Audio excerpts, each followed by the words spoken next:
Disclaimer: this is audio horror fiction. If darkness or the creatures it holds scares you, leave now. Still listening? Good. Then let's begin. 5 days. That's how long it took. For me to find her, that is. 5 days. 5 fucking days. I'm not mad. No. I'm sorry I cursed. Vulgarity is not exactly part of my vocabulary. I assume you expect a certain level of professionalism. On most days, I'd entertain your expectations and provide you with elaborate detail full of colorful, profound thoughts. But no, not today. Fuck it. Maybe I am mad. I really don't know what I feel right now. I was once a man impervious to the typical mundane apprehension commonly experienced every day by the vast majority of fellow contributors to society. Life was good. That was before. A lot can change in such a small amount of time. I'm telling you this 20 days after the last incident. The shrink said it would be good to document my experience now while it's still fresh and share it with people not involved. No friends or family, just like-minded strangers. It was Friday at 11 a.m. that I got the call that changed my life. The familiar number was programmed into my phone as Stephanie, work, my wife. It's unusual for her to call me during the day, as most of our correspondence is conducted through text messaging. If she calls, it's something important, but when I answered the phone, it wasn't her on the other end, it was her boss, Debbie. We haven't heard from Stephanie today. She didn't show up for work. You know that feeling where you suddenly have a gaping hole in your chest? Yeah, that's what happened to me as soon as I heard those words. It was as though a piece of me spent years rotting away inside and then quickly died and vanished all in the span of a few seconds, leaving a hollow cavity where my heart should be. My wife is not the type to not show up for work. Never. I stepped out of my office and called my wife's cell phone, nervously pressing my phone against my ear with so much force that I could feel it turning red from pinched blood vessels. Every ring that came and went without answer felt like a bomb going off in my head until finally her voicemail picked up. Please, leave your message for Stephanie Breyer. I hung up and tried again with the same result. Where are you? I texted. iMessage reported the text as delivered, and after waiting impatiently for a few minutes without it ever showing as being read, I went back into my office and told my boss I had to go home. At least I knew her phone hadn't been turned off. On the way to my car, I called my mother-in-law, Faith. Faith didn't like me. I didn't like Faith. Out of respect for Stephanie, the two of us acted on a mutual coexistence relationship. I wasn't surprised when she didn't answer the phone. Faith, it's Sean, I said in a panic. Stephanie didn't show up for work today, and she's not responding to my calls. I need to know if you've heard from her or if she's with you. Please, call me back. Usually the drive home takes about 30 minutes. I made it home in 12. During the drive, I called Stephanie 3 more times without an answer. The text message I sent earlier remained unread. As I drove down our block, I peered down the road hoping to see Stephanie's car in the driveway. I leave the house before she does. If her car was in the driveway, there was a shimmer of hope that perhaps she just overslept. Or perhaps she wasn't feeling well and forgot to call her office to let someone know that she wouldn't be coming in. I suppose it was a way for me to hold on to the prospect of her resting peacefully in bed. I had hope, but deep down I know that wasn't her character. She never oversleeps, and if she takes a sick day, she always calls someone. It was just one of the many qualities I truly appreciated in Stephanie. Her honesty, her dependability. She was the most reliable person I had ever met. As I pulled closer to the house, the driveway came into view. It was empty. Another hollow cavity formed in my chest. I held back tears as I exited my car and raced to the front door to find the deadbolt locked. Stephanie must have left, locking the door behind her. The only other person with keys besides myself and Stephanie was Faith, who lived only a few miles away in the same town. It was unlikely that my mother-in-law came and locked the door. "Stephanie!" I yelled as I walked into the house. "Stephanie?" The vibrating in my pocket from my cell phone ringing shot a burst of elation straight to my fingertips. "It's Stephanie," I told myself. "She's calling to tell me she's alright." When I looked at the caller though, my heart sank. It was my mother-in-law. "Faith!" "Hello, Sean. Have you heard from Stephanie?" "No. Why?" "Didn't you listen to my voicemail? Stephanie didn't show up for work." I heard her gasp on the other end. "What do you mean? Where is she?" "I don't know. I was hoping you did. I'm home now, but there's no sign of her. Her car is gone, and she's not answering her cell phone." We got off the phone, and each of us called everyone we knew. Her sister, my parents, her friends. We even called family from out of state. Nobody had heard from her. It became abundantly clear to us that something horrible must have happened to Stephanie. Left with no other option, I called the police to report her missing. "Are there any signs of forced entry or disturbance in the house?" The operator asked me. "No, everything looks normal." "I'm sorry, sir, but if there's no evidence of foul play, we cannot take a missing person report."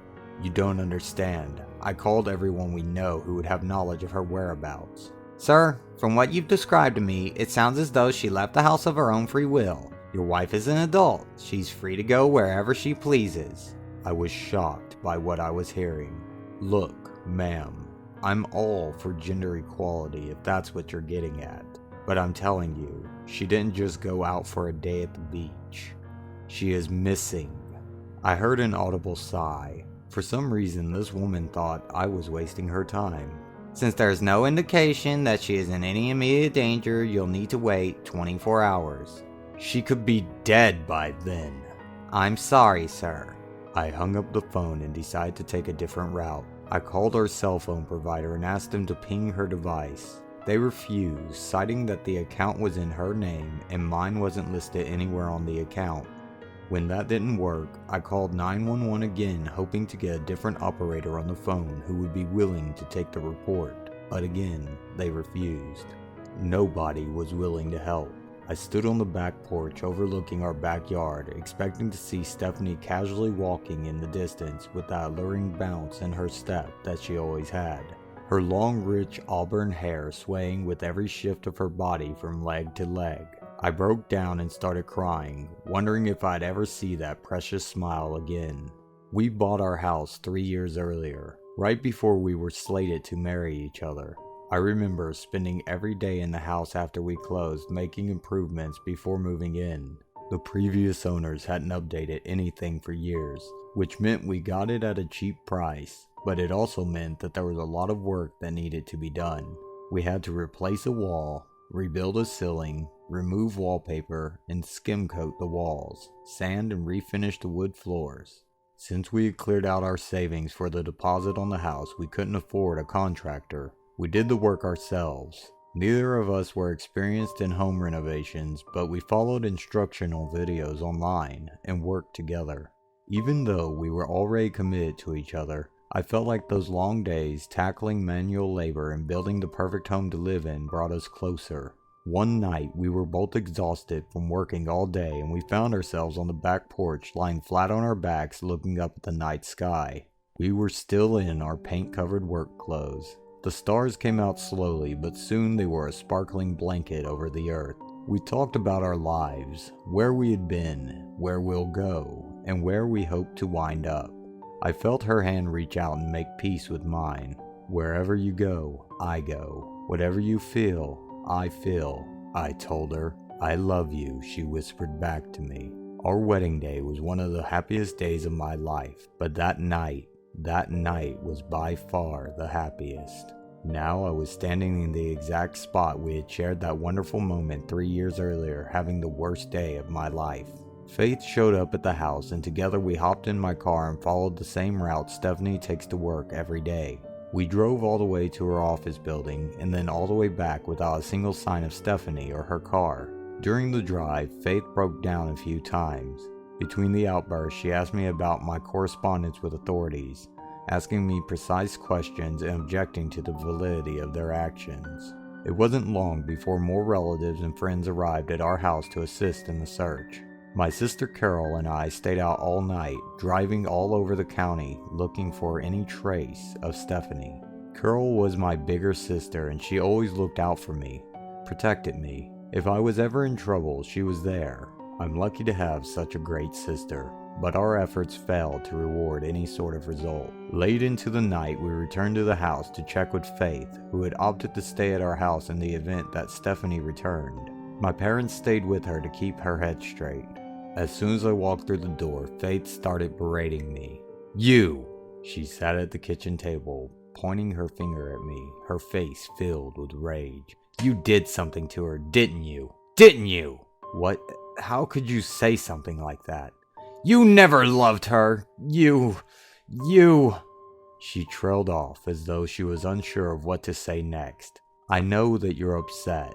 I am too, but pointing fingers and jumping to conclusions is not going to help anything." "Where is she? What did you do to her?" She stood up and lunged at me, swinging her fist through the air at my head. I grabbed her arm and held it in the middle of the air. "I never should have let you marry her." My parents intervened, running into the kitchen from the living room and restraining Faith. I quickly left the house as soon as they had gotten her off of me. My fucking wife was missing. I didn't have the time or strength to deal with that crazy bitch. My parents eventually convinced Faith to return to her house. She would be able to patrol her house if Stephanie went there instead of our house. They would keep in contact with her if there were any news. That night went by without any word from Stephanie. I sent her more text messages that all appeared to be delivered, but still not read. The phone was on, and it needed to be pinged. I called the police again the next day, but they still refused to take the missing person report. First, they told me I had to call all of the hospitals in the county to find out if she was admitted anywhere. I did that and called them back. Then they told me I needed to call the individual precincts to find out if she had been arrested. When I finished that chore, they told me to call all the hospitals again. More searching with no results. More pleading with the police to help without any effort on their part. More accusations from my mother-in-law, exacerbating the whole situation. On the fourth day, the police finally sent an officer to my house, but not from my request to file a missing person. It was because my mother-in-law kept calling them to report me. They took me into the station, sat me down and started interrogating me, making subtle hints that in missing person cases the husband is usually culprit. I told them how I love my wife deeply and never harmed her in any way. For 5 hours they drilled me, all while I kept assuring them that they needed to focus their efforts elsewhere before it was too late. They had no evidence that supported what my mother-in-law reported. On the 5th day, they finally started considering my story. They obtained a warrant that authorized them to ping her cell phone. Lo and behold, that's what finally led them to her. The ping led them to a desolate part of a major highway where her phone had bounced off a nearby cell tower. As they walked along the highway, they spotted her car. It had crashed into a ravine that was hidden from view. I had passed by that spot numerous times during my search for Stephanie, and every time I drove by, she was alive just a few hundred feet away, struggling to survive. But by the time they found her, she was dead. They estimated her time of death as only a couple of hours before they discovered the horrific scene. By the looks of it, Stephanie had lost control of her car at a curve in the road and wound up driving into the ravine. The crash had left her dangling upside down by the seatbelt. The seatbelt was cutting into her chest and the seat was pinning both of her broken legs. Her arm, collar, both legs, and a few ribs were broken, along with multiple facial fractures as well as various lacerations on her body. The impact caused a collapsed lung, but despite all these injuries, the coroner determined the cause of death to be encephalitis, swelling of the brain, due to being suspended upside down for an extended period of time. They say a normal person can survive around 72 hours upside down. Stephanie lasted 120, all while battling numerous injuries from the crash. I can't really settle on whether Stephanie's naturally defiant demeanor is what kept her alive, or if she suffered through 5 days of torture, begging for relief in some way. I have no idea what she went through. It's hard to think about. I like to think that we shape incoming information as much as it shapes us. Perhaps it's convenient for me to think that Stephanie went peacefully. Deep down, I know she didn't. I was devastated. All of this could have been avoided by a simple pinging of a cell phone. All of it. If the police had just listened to me and weren't so dismissive, she'd be alive. My mother-in-law hugged me and apologized for even suggesting I was somehow to blame. The police formally apologized for their botched investigation, but it was all too late. I tried. I did everything I possibly could. The world failed Stephanie. I'd love to say that this story ends here. A devoted husband loses his wife and starts anew, vowing to never forget the loving memories by honoring her in some way. But that's not exactly what happened. Stephanie was dead, but she wasn't gone. In the days that followed, Stephanie made her presence known, and she was angry. Day 1.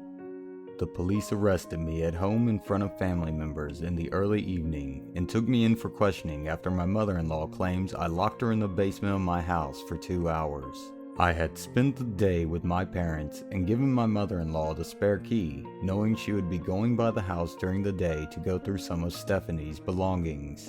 In her statement, my mother-in-law said she was in the basement sorting through some of my wife's belongings when the door at the top of the stairs violently slammed shut and locked her inside. She pounded on the door and tried clawing at the hinges, desperately trying to free herself, but the hinges are located on the other side, and despite throwing all her weight into the door, it wouldn't budge. She cried out for help, but heard nothing outside. For 2 hours, she tried to knock the door down, becoming increasingly more hysterical the longer she was held captive. Then, according to her story, just as violently as the door had closed, it swung open towards her. It opened at such a velocity that it pushed her backwards and she tumbled down the stairs. Luckily, she was not injured, aside from a couple of bruises, and was able to exit the basement and leave the house. My mother-in-law was convinced that I was responsible. Perhaps she thought I was trying to prevent her from making any more outrageous accusations that I killed Stephanie. Maybe she thought I pulled this stunt out of revenge. I don't really know, but I wasn't there and was certain she was making it all up. I poked holes at her story. Not only did I have a solid alibi for my whereabouts during the day, but I pointed out one glaring flaw to the police. She said that the hinges were on the outside of the door. That's correct, the investigator responded. Right, because the basement door swings outwards into the kitchen. If the hinges were on the other side as she claims, how did the door swing towards her and knock her backwards? They quickly dismissed the charges and drove me home. Day 2. This was the day she first appeared to me. The day was long and filled with planning the wake. I went home exhausted. My sister stayed for a while to keep me company and insisted on staying the night again. I wish I had told her to stay. I didn't want her to leave, but I also didn't want to be a burden on anyone. I needed to get used to the idea of being alone. Realistically, I couldn't expect my family to stay with me forever. Asking for help is something I consider a weakness. No one should be forced to help me. She left the house and I stood by the front door after it clicked shut, my ears ringing in silence as a reminder of the perpetual solitude I would somehow have to get used to. I walked into the living room and felt my legs buckle. It was too much for me to handle. I fell to my knees and lost control of myself. The tears came so rapidly I lost my breath at times. I looked at the couch and remembered all the times I saw her sitting there when I came home from work. She'd look at me with those large marble eyes of hers, smile, and ask me about my day. I'm just a grieving husband now, a broken man. I have no value to the world. Without her, I'm incomplete. After nearly an hour on the floor in the living room, I mustered up the strength to go into the kitchen and chug half a bottle of whiskey. A man can really destroy himself when he feels he has nothing left to lose. Eventually, I'm not exactly sure when, I plopped into bed with the room swirling around me. My eyelids were practically sewn shut, and every so often I'd struggle to open them. The combination of alcohol and an emotional breakdown placed a hefty strain on the overall function of my eyes. I was laying on my side when I heard the scratching in the corner of the room and struggled to open my eyes one more time before passing out. Slowly, I persisted, attempting to open my eyes in order to investigate the sound. And once they were open, she slowly came into focus. She was standing in the corner with her back turned to me, but I recognized her clothes and that long auburn hair. It was Stephanie. Stephanie? I muttered. She didn't respond. I rubbed my eyes to try and get a clearer view, and once I opened them again, Stephanie was floating upside down in midair, her long hair dangling off the top of her head. Her neck was bent and twisted around, contorted so she could look at me on the bed with her mouth wide open in a silent scream. I rolled over onto my other side and cried myself to sleep. Day 3. I think at some point in all our lives we've all thought about suicide. Some more seriously than others, of course. But we all have. We know what we're capable of, and we're constantly surrounded by various methods to end it all. And the thought just sort of sneaks up on you, leaving you to wonder what garnered these thoughts so suddenly. You could be casually browsing through your local drugstore and come upon a bottle of painkillers and think, I wonder how long it would take for me to die if I swallowed this whole bottle. Then your mind starts to wander. If I did kill myself, I'd leave a note. Would anyone miss me when I'm gone? What would my funeral be like? Would people cry? It's all an innocuous process of our self-awareness of existence. We, well, most of us at least, would never actually do it. But still, it crosses our minds. That morning, on day 3, I woke up hungover. A pounding headache coupled with bloodshot eyes from crying too much left me somewhat disoriented. I sat in bed looking at the corner of the room where Stephanie appeared to me the night before, the ghastly image of her tortured face imprinted into my thoughts. That morning I thought about suicide. While I know that I'd never do it, thinking about it somehow made me feel calm. It put things into perspective for me. I understood my mental state was somewhat unstable, but in a weird way, coming to terms with the fact that I had literally reached the lowest point in my life gave me optimism. Knowing that I had nothing to live for meant I could only go up from here. It's when we feel as though we've lost everything that we can actually begin to appreciate what little we do have and pursue happiness once again. A cold tear fell slowly down my cheek as I lay motionless on my side in bed, allowing my thoughts to run wild for a while. That's when I heard the doorbell ring and remembered that my sister was coming by to help with the final preparations for the wake. I was still in my clothes from the day prior, and I was sure that I reeked of alcohol. I couldn't let her see me like this. I tried to lift my arm to wipe away the tear, but I had a strange sensation shooting through my arm and my fingers were completely numb. I must have slept on my arm, I thought, but this was different than your typical pins and needles feeling. I looked down at my fingers as I tried to move them, and they just laid still, not flinching or twitching at all. I just need to let the blood flow for a few minutes. I rolled over to use my other arm, but as soon as my body began to move, I felt a crunch in my ribcage and let out a small yelp. My ribs were shifting around inside of me as though each of them were loose at the joints. The pain wasn't unbearable at first, until I reached my other side and there was a large pop in my chest and I felt bone scrape against bone. I started howling in pain while pressing my working hand against my ribcage. What was happening to me? Before I could speculate any further, I heard the doorbell ring a second time. My sister was still outside, becoming impatient, waiting for me. Something was wrong with my body, and I no longer worried about my sister seeing me in such a pathetic shape. I needed help. Fighting through the pain in my chest, I shifted my legs over the side of the bed and tried to stand up. Once my legs were planted on the floor and I began to stand up, I felt another sharp pop, this time coming from my right leg. I fell to the floor and landed with a loud thud, shaking the dresser next to me. My leg appeared fine when I looked down at it, but it didn't feel right. I cried out again, not from pain, but from fear. I hadn't the faintest idea why my bones were suddenly all breaking like twigs. The uncertainty of what would happen to me put me in a panic. As I laid on the floor clutching my leg and my ribs, I heard the faint sound of footsteps in the hallway. My sister, I thought. She must have used a spare key. She can help me. The footsteps were approaching the bedroom slowly, the wood floors creaking underneath every step. "I'm here! I need help!" I screamed into the hallway. Just as I finished calling out, I heard the unsettling sound of the doorbell ringing for a third time. I laid on the floor for a moment, confused. If my sister was outside ringing the bell, who was walking in the hallway?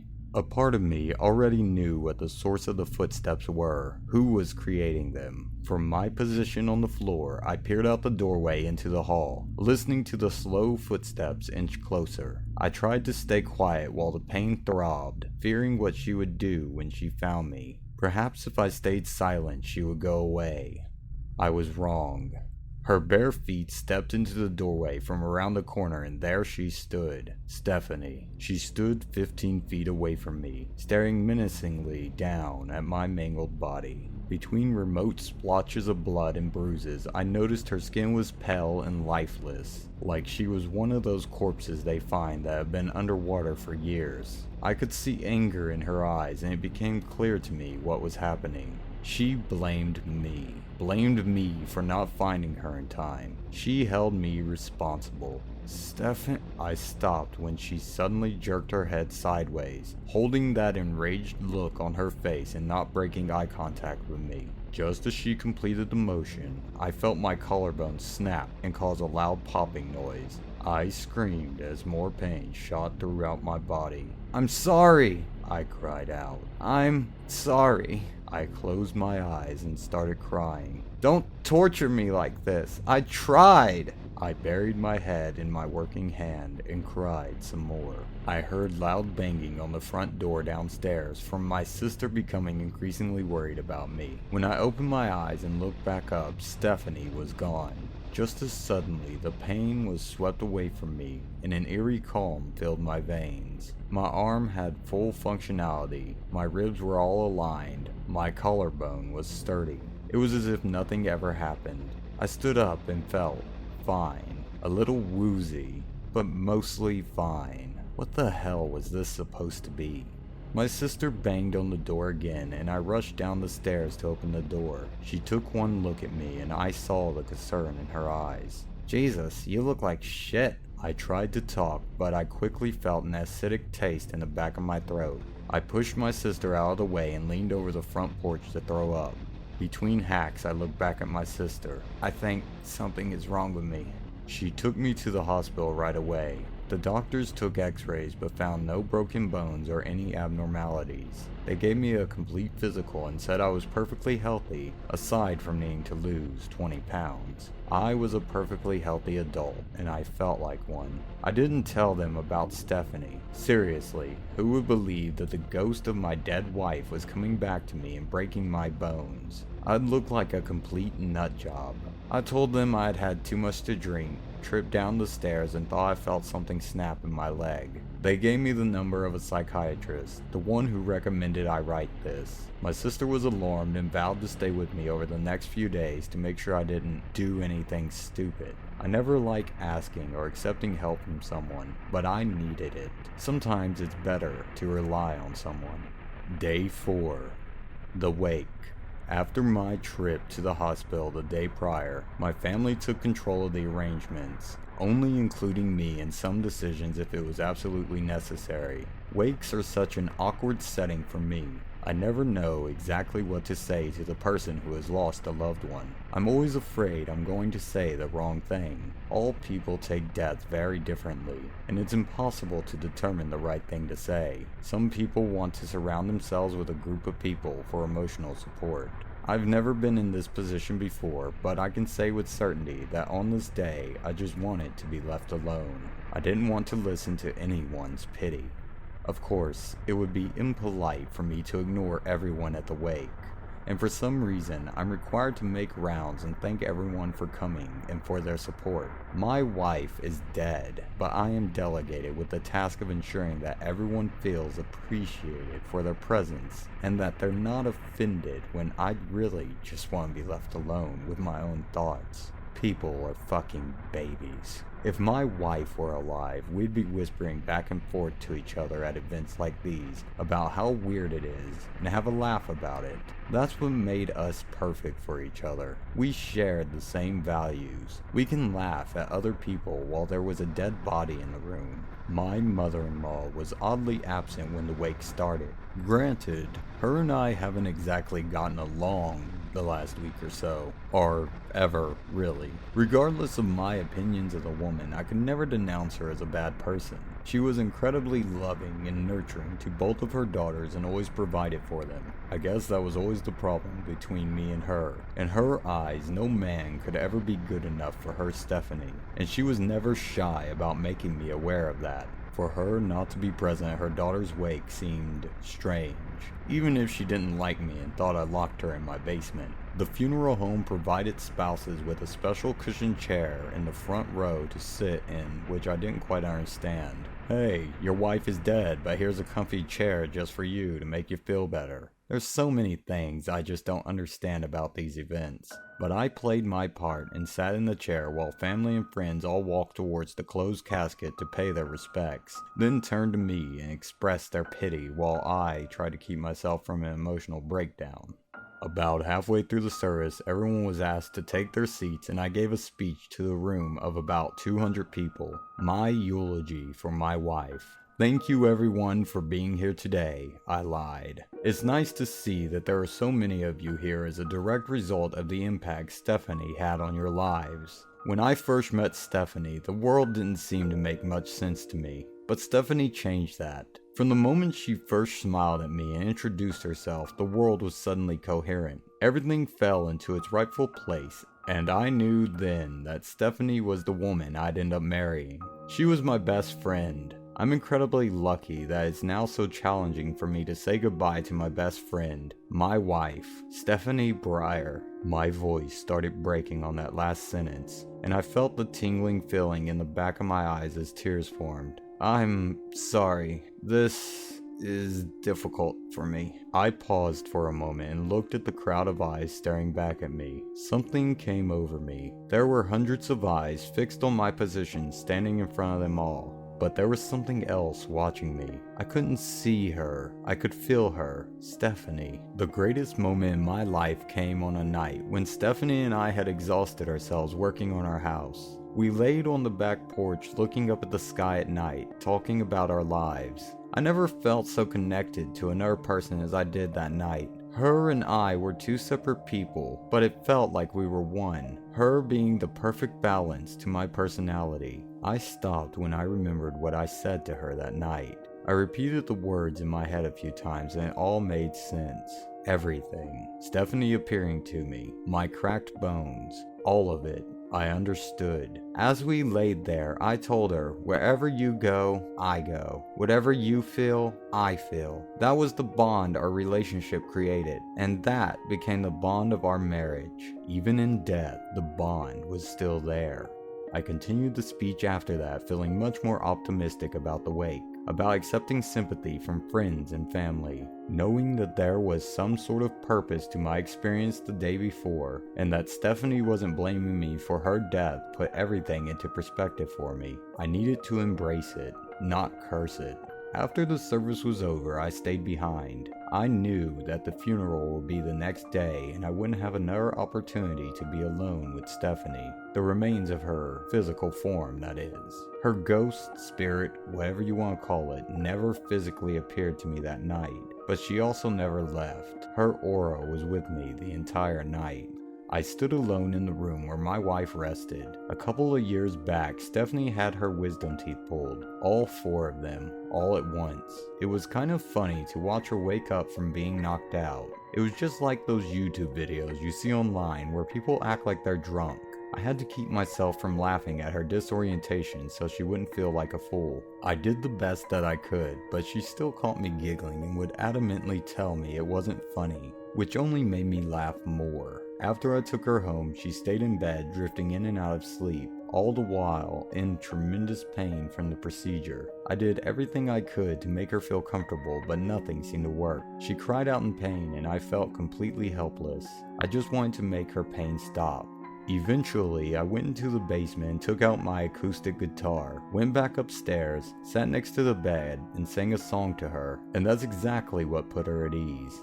After that, she fell asleep with a smile on her face, and that's exactly what I planned on doing with her now. I know it seems kinda stupid, but somehow I was convinced it would help her rest. She was still in pain, and she needed my help.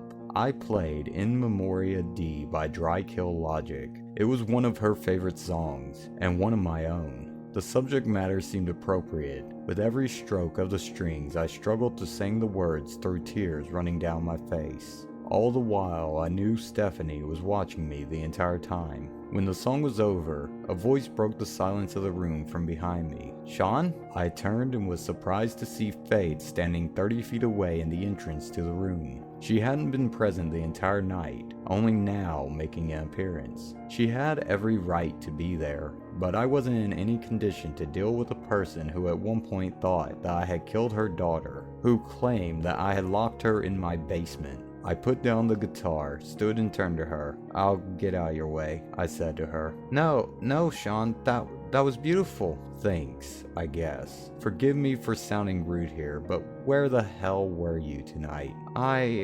It was your daughter's wake. What you and I have been through shouldn't interfere with your participation in this. Stephanie would have wanted you here." "I know. I really don't have an answer for you that you would understand." It seemed like a cheap excuse for avoiding seeing me. Faith stood still in the doorway looking back at me. She reached up to wipe a tear from under her eye, and I noticed her arm was wrapped in a splint. "Is that from your fall down my basement stairs?" I made little quotation marks with my fingers in the air as I said that to indicate how ridiculous it sounded.